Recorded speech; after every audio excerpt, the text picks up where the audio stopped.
ओम नमः शिवाय। प्रिय भक्तजनों, आइए आज 8वें दिन के 8वें अध्याय का अध्ययन शुरू करते हैं। शुरू करने से पूर्व कृपया हमारे चैनल को सब्सक्राइब करें, अधिकाधिक लाइक करें और शेयर करें और कमेंट बॉक्स में अवश्य लिखें हर हर महादेव। हमारे चैनल पर आने के लिए आप सभी का हार्दिक धन्यवाद और हमारी कथा सुनने के लिए हम आभार व्यक्त करते हैं। आइए शिव भगवान को नमन करते हुए आगे के शिव पुराण के अध्याय का वर्णन करते हैं। ब्रह्मा जी बोले, नारद, भगवान विष्णु द्वारा की गई अपनी स्तुति सुनकर कल्याणमयी शिव बहुत प्रसन्न हुए और देवी उमा सहित वहां प्रकट हो गए। भगवान शिव के 5 मुख थे और हर मुख में 3-3 नेत्र थे। मस्तक में चंद्रमा, सिर पर जटा तथा संपूर्ण अंगों में विभूति लगा रखी थी। 10 भुजा वाले गले में नीलकंठ, आभूषणों से विभूषित और माथे पर भस्म का त्रिपुंड लगाए थे। उनका यह रूप मन को मोहित करने वाला और परम आनंदमयी था। महादेव जी के साथ भगवती उमा ने भी हमें दर्शन दिए। उनको देखकर मैंने और विष्णु जी ने पुनः उनकी स्तुति करनी शुरू कर दी। तब पापों का नाश करने वाले तथा अपने भक्तों पर सदा कृपा दृष्टि रखने वाले महेश्वर ने मुझे और भगवान विष्णु को श्वास से वेद का उपदेश दिया। तत्पश्चात उन्होंने हमें गुप्त ज्ञान प्रदान किया। वेद का ज्ञान प्राप्त कर कृतार्थ हुए विष्णु जी और मैंने भगवान शिव और देवी के सामने अपने दोनों हाथ जोड़कर नमस्कार किया तथा प्रार्थना की। विष्णु जी ने पूछा, हे देवों के देव महादेव, आप किस प्रकार प्रसन्न होते हैं तथा किस प्रकार आपकी पूजा और ध्यान करना चाहिए? कृपया कर हमें इसके बारे में बतलाएं तथा सद उपदेश देकर धन्य करें। ब्रह्मा जी कहते हैं, नारद, इस प्रकार श्री हरि की यह बात सुनकर अत्यंत प्रसन्न हुए कृपा निधान शिव ने प्रीति पूर्वक यह बात की। श्री शिव बोले, मैं तुम दोनों की भक्ति से बहुत प्रसन्न हूँ। मेरे इसी रूप का पूजन व चिंतन करना चाहिए। तुम दोनों महाबली हो। मेरे दाएं और बाएं अंगों से तुम प्रकट हुए हो। लोक पिता ब्रह्मा मेरे दाहिनी पार्श्व से और पालनहार विष्णु मेरे बाएं पार्श्व से प्रकट हुए हैं। मैं तुम पर भली भांति प्रसन्न हूँ और तुम्हें मनोवांछित फल देता हूँ। तुम दोनों की भक्ति सुदृढ़ हो। मेरी आज्ञा का पालन करते हुए ब्रह्मा जी आप जगत की रचना करें तथा भक्त विष्णु जी आप इस जगत का पालन करें। भगवान विष्णु बोले, प्रभो, यदि आपके हृदय में हमारी भक्ति से प्रीति उत्पन्न हुई है और आप हम पर प्रसन्न होकर हमें वर देना चाहते हैं, तो हम यही वर मांगते हैं कि हमारे हृदय में आपकी सदैव अविचल और अनन्य भक्ति बनी रहे। ब्रह्मा जी बोले, नारद, विष्णु जी की यह बात सुनकर भगवान शंकर प्रसन्न हुए। तब हमने दोनों हाथ जोड़कर उन्हें प्रणाम किया। शिव जी कहते हैं, मैं सृष्टि, पालन और संहार का करता हूँ। मेरा स्वरूप सगुण और निर्गुण है। मैं ही सच्चिदानंद निर्विकार पर ब्रह्म और परमात्मा हूँ। सृष्टि की रचना, रक्षा और प्रलय रूप गुणों के कारण ही मैं ही ब्रह्मा, विष्णु और रुद्र नाम धारण कर 3 रूप में विभक्त हुआ हूँ। मैं भक्त वत्सल हूँ और भक्तों की प्रार्थना को सदैव पूरी करता हूँ। मेरे इसी अंश से रुद्र की उत्पत्ति होगी। पूजा की विधि विधान की दृष्टि से हम में कोई अंतर नहीं होगा। विष्णु, ब्रह्मा और रुद्र तीनों एक रूप होंगे। इनमें भेद नहीं है। इनमें जो भेद मानेगा वह घोर नरक को भोगेगा। मेरा शिव रूप सनातन है तथा सभी का मूलभूत रूप है। यह सत्य ज्ञान एवं अनंत ब्रह्म है। ऐसा जानकर मेरे यथार्थ स्वरूप का दर्शन करना चाहिए। मैं स्वयं ब्रह्मा जी की भ्रुकुटी से प्रकट होऊंगा। ब्रह्मा जी आप सृष्टि के निर्माता बनो। श्री हरि विष्णु इसका पालन करें तथा मेरे अंश से प्रकट होने वाले रुद्र प्रलय करने वाले हैं। उमा नाम से विख्यात परमेश्वरी प्रकृति देवी है। इन्हीं की शक्ति भूता वाग देवी सरस्वती ब्रह्मा जी की अर्धांगिनी होगी और दूसरी देवी जो प्रकृति देवी से उत्पन्न होंगी लक्ष्मी रूप में विष्णु जी की शोभा बढ़ाएंगी तथा काली नाम से जो तीसरी शक्ति उत्पन्न होगी वह मेरे अंशभूत रुद्र देव को प्राप्त होंगी। कार्य सिद्धि के लिए वे ज्योति रूप में प्रकट होंगी। उनका कार्य सृष्टि, पालन और संहार का संपादन है। मैं ही सृष्टि, पालन और संहार करने वाले रज आदि 3 गुणों द्वारा ब्रह्मा, विष्णु और रुद्र नाम से प्रसिद्ध होकर तीनों रूप को प्रकट होता हूँ। तीनों लोकों का पालन करने वाले श्री हरि अपने भीतर तमोगुण और बाहर सत्व गुण धारण करते हैं। त्रिलोक का संहार करने वाले रुद्रदेव भीतर सत्व गुण और बाहर तमोगुण धारण करते हैं तथा त्रिभुवन की सृष्टि करने वाले ब्रह्मा जी बाहर और भीतर से रजोगुणी हैं। इस प्रकार ब्रह्मा, विष्णु तथा रुद्र तीनों देवताओं में जो गुण हैं तो शिव गुणातीत माने जाते हैं। हे विष्णु, तुम मेरी आज्ञा से सृष्टि का प्रसन्नता पूर्वक पालन करो। ऐसा करने से तुम तीनों लोकों में पूजनीय हो जाओगे। परमेश्वर शिव बोले, हे उत्तम व्रत का पालन करने वाले विष्णु, तुम सर्वदा सब लोकों में पूजनीय और मान्य होगे। ब्रह्मा जी के द्वारा रचे लोक में कोई दुख या संकट होने पर दुखों और संकटों का नाश करने के लिए तुम सदा तत्पर रहना। तुम अनेकों अवतार ग्रहण कर जीवों का कल्याण कर अपनी कीर्ति का विस्तार करोगे। मैं तुम्हारे कार्यों में तुम्हारी सहायता करूंगा और तुम्हारे शत्रुओं का नाश करूंगा। तुम में और रुद्र में कोई अंतर नहीं है, तुम एक दूसरे के पूरक हो। जो मनुष्य रुद्र का भक्त होकर तुम्हारी निंदा करेगा उसका पुण्य नष्ट हो जाएगा और उसे नरक भोगना पड़ेगा। मनुष्यों को तुम भोग और मोक्ष प्रदान करने वाले और उनके परम पूज्य देव होकर उनका निग्रह अनुग्रह आदि करोगे। ऐसा कहकर भगवान शिव ने मेरा हाथ विष्णु जी के हाथ में देकर कहा, तुम संकट के समय सदा इनकी सहायता करना तथा सभी को भोग और मोक्ष प्रदान करना तथा सभी मनुष्यों की कामनाओं को पूरा करना। तुम्हारी शरण में आने वाले मनुष्य को मेरा आश्रय भी मिलेगा तथा हम में भेद करने वाला मनुष्य नरक में जाएगा। ब्रह्मा जी कहते हैं, देव ऋषि नारद, भगवान शिव का यह वचन सुनकर मैंने और भगवान विष्णु ने महादेव जी को प्रणाम कर धीरे से कहा, हे करुणा निधि भगवान शंकर, मैं आपकी आज्ञा मानकर सब कार्य करूंगा। मेरा जो भक्त आपकी निंदा करे उसे आप नरक प्रदान करें। आपका भक्त मुझे अत्यंत प्रिय है। महादेव जी बोले, अब ब्रह्मा विष्णु और रुद्र के आयुर्बल को सुनो। 4000 युग का ब्रह्मा का एक दिन होता है और 4000 युग की एक रात्रि होती है। 30 दिन का एक महीना और 12 महीनों का एक वर्ष होता है।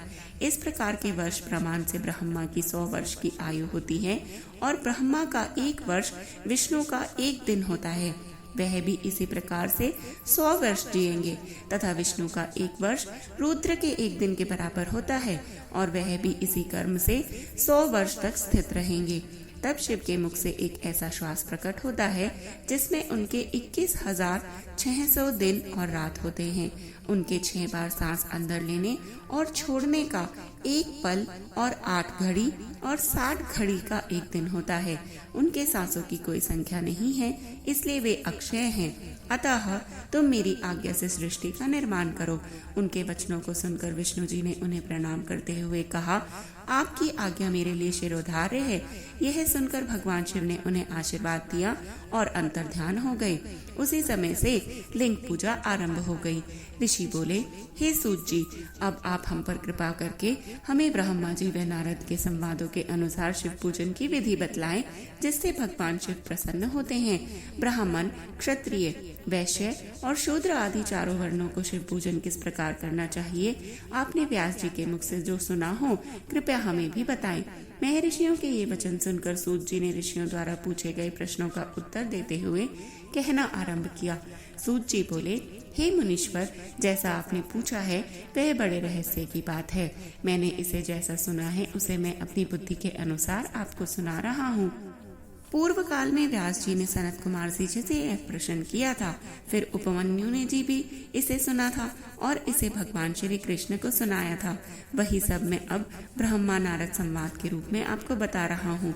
ब्रह्मा जी ने कहा, भगवान शिव की भक्ति सुख में निर्मल एवं सनातन रूप है तथा समस्त मनोवांछित फलों को देने वाली है। यह दरिद्रता, रोग, दुख तथा शत्रु द्वारा दी गई पीड़ा का नाश करने वाली है। जब तक मनुष्य भगवान शिव का पूजन नहीं करता और उनके शरण में नहीं जाता, तब तक ही उसे दरिद्रता, दुख, रोग और शत्रु जनित पीड़ा, ये चारों प्रकार के पाप दुखी करते हैं। भगवान शिव की पूजा करते ही ये दुख समाप्त हो जाते हैं और अक्षय सुखों की प्राप्ति होती है। वह सभी भोगों को प्राप्त कर अंत में मोक्ष प्राप्त करता है। शिव जी का पूजन करने वालों को धन, संतान और सुख की प्राप्ति होती है। ब्राह्मण, क्षत्रिय, वैश्य और शूद्रों को सभी कामनाओं तथा प्रयोजनों की सिद्धि के लिए विधि अनुसार पूजा उपासना करनी चाहिए। ब्रह्म मुहूर्त में उठकर गुरु तथा शिव का स्मरण करके तीर्थों का चिंतन एवं भगवान विष्णु का ध्यान करें। फिर मेरा स्मरण चिंतन करके स्तोत्र पाठ पूर्वक शंकर जी का विधि पूर्वक नाम लें। तत्पश्चात तत्पश्चात उठकर शौच क्रिया करने के लिए दक्षिण दिशा में जाएं तथा मलमूत्र त्याग करें। ब्राह्मण गूदा की शुद्धि के लिए उसमें 5 बार शुद्ध मिट्टी का लेप करें और धोएं। क्षत्रिय 4 बार, वैश्य 3 बार और शूद्र 2 बार ही यह कर्म करें। तत्पश्चात बाएं हाथ में 10 बार और दोनों हाथों में 7 बार मिट्टी लगाकर धोएं। प्रत्येक पैर में 3-3 बार मिट्टी लगाएं। स्त्रियों को भी इसी प्रकार कर्म करते हुए शुद्ध मिट्टी से हाथ पैर धोने चाहिए। ब्राह्मण को 12 अंगुल, क्षत्रियों को 11, वैश्य को 10 और शूद्र को 9 अंगुल की दातुन करनी चाहिए। षष्ठी, अमावस्या, नवमी, व्रत के दिन, सूर्यास्त के समय, रविवार और श्राद्ध के दिन दातुन ना करें। दातुन के पश्चात दलाशय में जाकर स्नान करें तथा विशेष देश काल आने पर मंत्रोच्चार पूर्वक स्नान करें। फिर एकांत स्थान पर बैठकर विधि पूर्वक संध्या करें तथा इसके उपरांत विधि विधान से शिव पूजन का कार्य आरंभ करें। तदुपरांत मन को सुस्थिर करके पूजा गृह में प्रवेश करें तथा आसन पर बैठें। सर्वप्रथम गणेश जी का पूजन करें। उसके उपरांत शिव जी की स्थापना करें। 3 बार आचमन कर 3 प्राणायाम करते समय त्रिनेत्रधारी शिव का ध्यान करें। महादेव जी के 5 मुख, 10 भुजाएं और जिनकी स्फटिक के समान उज्जवल कांति है, सब प्रकार के आभूषण उनके शरीर अंगों को विभूषित करते हैं तथा वे बागंबर बांधे हुए हैं। फिर प्रणव मंत्र अर्थात ओमकार से शिव जी की पूजा आरंभ करें। पाद्य, अर्घ्य और आचमन के लिए पात्रों को तैयार करें। 9 कलश स्थापित करें तथा उन्हें कुशाओं से ढककर रखें। कुशाओं से जल लेकर ही सबका प्रक्षालन करें। तत्पश्चात सभी कलशों में शीतल जल डालें। खस और चंदन को पाद्य पात्र में रखें। चमेली के फूल, शीतल चीनी, कपूर, बड़ की जड़ तथा तमाल का चूर्ण बना लें और आचमनीय के पात्र में डालें। इलायची और चंदन को तो सभी पात्रों में डालें। देवादिदेव महादेव जी के सामने नंदीश्वर का पूजन करें। गंध, धूप तथा दीपों द्वारा भगवान शिव की आराधना आरंभ करें। सद्यो जातम प्रपद्यामि मंत्र से शिव जी का आवाहन करें। ओम वाम देवाय नमः मंत्र द्वारा भगवान महेश्वर को आसन पर स्थापित करें। फिर ईशानः सर्व विद्या नाम मंत्र से आराध्य देव का पूजन करें। पाद्य और आचमनीय अर्पित कर अर्घ्य दें। तत्पश्चात पंचामृत से भगवान शिव को स्नान कराएं। पंचामृत के 5 तत्वों दूध, दही, शहद, गन्ने का रस तथा घी से नहलाकर महादेव जी के प्रणव मंत्र को बोलते हुए उनका अभिषेक करें। जल पात्रों में शुद्ध व शीतल जल लें। सर्वप्रथम महादेव जी के लिंग पर कुश, अपामार, कपूर, चमेली, चंपा, गुलाब, सफेद कनेर, बेला, कमल और उत्पल पुष्पों एवं चंदन को चढ़ाकर पूजन करें। उन पर अनवरत जल की धारा गिरने की भी व्यवस्था करें। जल से भरे पात्रों से महेश्वर को नहलाएं। मंत्रों से भी पूजा करनी चाहिए। ऐसी पूजा समस्त अभीष्ट फलों को देने वाली है। पावमान मंत्र, रुद्र मंत्र, नील रुद्र मंत्र, पुरुष सूक्त, श्री सूक्त, अर्थशीर्ष मंत्र, शांति मंत्र, भारुंड मंत्र, संत दरसाम, मृत्युंजय मंत्र एवं पंचाक्षर मंत्रों से पूजन करें। शिवलिंग पर 1 सहस्त्र या 100 जलधाराएं गिराने की व्यवस्था करें। स्फटिक के समान निर्मल, अविनाशी, सर्वलोक में परम देव जो आरंभ और अंत से हीन तथा रोगियों के औषधि के समान है, जिन्हें शिव के नाम से पहचाना जाता है एवं जो शिवलिंग के रूप में विख्यात हैं, उन भगवान शिव के मस्तक पर धूप, दीप, नैवेद्य और तांबुल आदि मंत्रों द्वारा अर्पित करें। आरती देकर भगवान शिव के चरणों में फूल अर्पित करें। फिर महेश्वर का प्रणाम कर आत्मा से शिव जी की आराधना करें और प्रार्थना करते समय हाथ में फूल ले लें। भगवान शिव से क्षमा याचना करते हुए कहें, हे कल्याणकारी शिव, मैंने अनजाने में अथवा जानबूझकर जो जब तब पूजा आदि सत्कर्म किए हों, आपकी कृपा से वे सफल हों। हर्षित मन से शिव जी को फूल अर्पित करें। स्वस्ति वाचन करें। अनेक आशीर्वाद ग्रहण करें। भगवान शिव से प्रार्थना करें कि प्रत्येक जन्म में मेरी शिव में भक्ति हो तथा शिव ही मेरे शरणदाता हों। इस प्रकार परम भक्ति से उनका पूजन करें। फिर सपरिवार भगवान को नमस्कार करें। जो मनुष्य भक्ति पूर्वक प्रतिदिन भगवान शिव की पूजा करता है, उसे सब सिद्धियां प्राप्त होती हैं। उसे मनोवांछित फलों की प्राप्ति होती है। उसके सभी रोग, दुख, दर्द और कष्ट समाप्त हो जाते हैं। भगवान शिव की कृपा से उपासक का कल्याण होता है। भगवान शंकर की पूजा से मनुष्यों में सद्गुणों की वृद्धि होती है। यह सब जानकर नारद अत्यंत प्रसन्न होते हुए अपने पिता ब्रह्मा जी को धन्यवाद देते हुए बोले कि आपने मुझ पर कृपा कर मुझे शिव पूजन की अमृत विधि बतलाई है। शिव भक्ति समस्त भोग और मोक्ष प्रदान करने वाली है। नारद जी बोले, ब्रह्मा जी आप धन्य हैं क्योंकि आपने अपनी बुद्धि को शिव चरणों में लगा रखा है। कृपया कर इस आनंदमय विषय का वर्णन सविस्तार पुनः कीजिए। ब्रह्मा जी ने कहा, हे नारद, एक समय की बात है, मैंने सब ओर से देवताओं और ऋषियों को बुलाया और क्षीर सागर के तट पर भगवान विष्णु की स्तुति कर उन्हें प्रसन्न किया। भगवान विष्णु प्रसन्न होकर बोले, हे ब्रह्मा जी एवं अन्य देवगणों, आप यहाँ क्यों पधारे हैं? आपके मन में क्या इच्छा है? आप अपनी समस्या बतलाएं, मैं निश्चय ही उसे दूर करने का प्रयत्न करूंगा। यह सुनकर ब्रह्मा जी बोले, हे भगवान, दुखों को दूर करने के लिए किस देवता की सेवा करनी चाहिए? तब भगवान विष्णु ने उनके प्रश्न का उत्तर देते हुए कहा, हे ब्राह्मण, भगवान शिव शंकर ही सब दुखों को दूर करने वाले हैं। सुख की कामना करने वाले मनुष्य को उनकी भक्ति में सदैव लगे रहना चाहिए। उन्हीं में मन लगाएं और उन्हीं का चिंतन करें। जो मनुष्य शिव भक्ति में लीन रहता है, जिसके मन में भी विराजमान है, वह मनुष्य कभी दुखी नहीं हो सकता। पूर्व जन्म में किए गए पुण्य एवं शिव भक्ति से ही पुरुषों को सुंदर भवन, आभूषणों से विभूषित स्त्रियां, मन का संतोष, धन संपदा, स्वस्थ शरीर, पुत्र पौत्र, अलौकिक प्रतिष्ठा, स्वर्ग के सुख एवं मोक्ष प्राप्त होता है। जो स्त्री या पुरुष प्रतिदिन भक्ति पूर्वक शिवलिंग की पूजा करता है, उसको हर जगह सफलता प्राप्त होती है। वह पापों के बंधन से छूट जाता है। ब्रह्मा जी एवं अन्य गणों ने भगवान विष्णु के उपदेश को ध्यान पूर्वक सुना। भगवान विष्णु को प्रणाम कर कामनाओं की पूर्ति हेतु उन्होंने शिवलिंग की प्रार्थना की। तब श्री विष्णु ने विश्वकर्मा को बुलाकर कहा, हे मुने, तुम मेरी आज्ञा से देवताओं के लिए शिवलिंगों का निर्माण करो।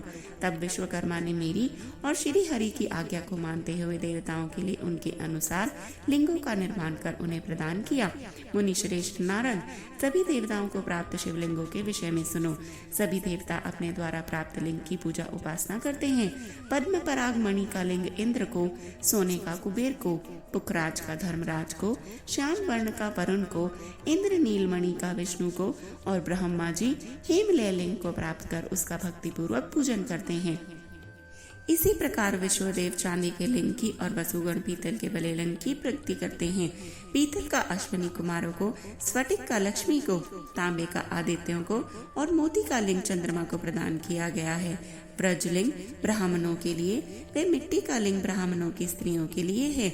मयासुर चंदन द्वारा बने लिंग का और नागों द्वारा मूंगे के बने शिवलिंग का आदर पूर्वक पूजन किया जाता है। देवी मक्खन के बने लिंग की अर्चना करती हैं। योगी जन भस्ममय लिंग की, यक्षगण दधि से निर्मित लिंग की, छाया देवी आटे के लिंग और ब्रह्म पत्नी रत्नमय शिवलिंग की पूजा करती हैं। बाणासुर पार्थिव लिंग की पूजा करता है। भगवान विष्णु ने देवताओं को उनके हित के लिए शिवलिंग के साथ पूजन की विधि भी बतलाई। देवताओं के वचनों को सुनकर मेरे हृदय में हर्ष की अनुभूति हुई। मैंने लोगों का कल्याण करने वाली शिव पूजा की उत्तम विधि बताई। यह शिव भक्ति समस्त अभीष्ट फलों को प्रदान करने वाली है। इस प्रकार लिंगों के विषय में बतलाकर ब्रह्मा जी ने शिवलिंग व शिव भक्ति की महिमा का वर्णन किया। शिव पूजन भोग और मोक्ष प्रदान करता है। मनुष्य जन्म उच्च कुल में प्राप्त करना अत्यंत दुर्लभ है, इसलिए मनुष्य रूप में जन्म लेकर मनुष्य को शिव भक्ति में लीन रहना चाहिए। शास्त्रों द्वारा बताए गए मार्ग का अनुसरण करते हुए, जाति के नियमों का पालन करते हुए कर्म करें। संपत्ति के अनुसार दान आदि दें। जप, तप, यज्ञ और ध्यान करें। ध्यान के द्वारा ही परमात्मा का साक्षात्कार होता है। भगवान शंकर अपने भक्तों के लिए सदा उपलब्ध रहते हैं। जब तक ज्ञान की प्राप्ति न हो, तब तक कर्मों से ही आराधना करें। इस संसार में जो वस्तु सत और असत रूप में दिखती है अथवा सुनाई देती है, वह पर ब्रह्म शिव रूप है। तत्व ज्ञान न होने तक देव की मूर्ति का पूजन करें। अपनी जाति के लिए अपनाए गए कर्म का प्रयत्न पूर्वक पालन करें। आराध्य देव का पूजन श्रद्धा पूर्वक करें, क्योंकि पूजन और दान से ही हमारी सभी विघ्न व बाधाएं दूर होती हैं। जिस प्रकार मैले कपड़े पर रंग अच्छे से नहीं चढ़ता, परंतु साफ कपड़े पर अच्छी तरह से रंग चढ़ता है, उसी प्रकार देवताओं की पूजा अर्चना से मनुष्य का शरीर पूर्णतया निर्मल हो जाता है। उस पर ज्ञान का रंग चढ़ता है और वह भेदभाव आदि बंधनों से छूट जाता है। बंधनों से छूटने पर उसके सभी दुख दर्द समाप्त हो जाते हैं और मोह माया से मुक्त मनुष्य शिव पद प्राप्त कर लेता है। मनुष्य जब तक गृहस्थ आश्रम में रहे तब तक सभी देवताओं में श्रेष्ठ भगवान शंकर की मूर्ति का प्रेम पूर्वक पूजन करें। भगवान शंकर ही सभी देवों के मूल हैं, उनकी पूजा से बढ़कर कुछ भी नहीं है। जिस प्रकार वृक्ष की जड़ में पानी से सींचने पर जड़ एवं शाखाएं सभी तृप्त हो जाती हैं, उसी प्रकार भगवान शिव की भक्ति है। अतः मनोवांछित फलों की प्राप्ति के लिए शिव जी की पूजा अवश्य करनी चाहिए। अभीष्ट फलों की प्राप्ति तथा सिद्धि के लिए समस्त प्राणियों को सदैव लोक कल्याणकारी भगवान शिव का पूजन करना चाहिए और सदैव जपते रहना चाहिए, हर हर महादेव। इसी प्रकार और के आगे अध्यायों को सुनने के लिए कृपया करके हमारे चैनल के साथ जुड़े रहें और सदैव जपते रहें, हर हर महादेव।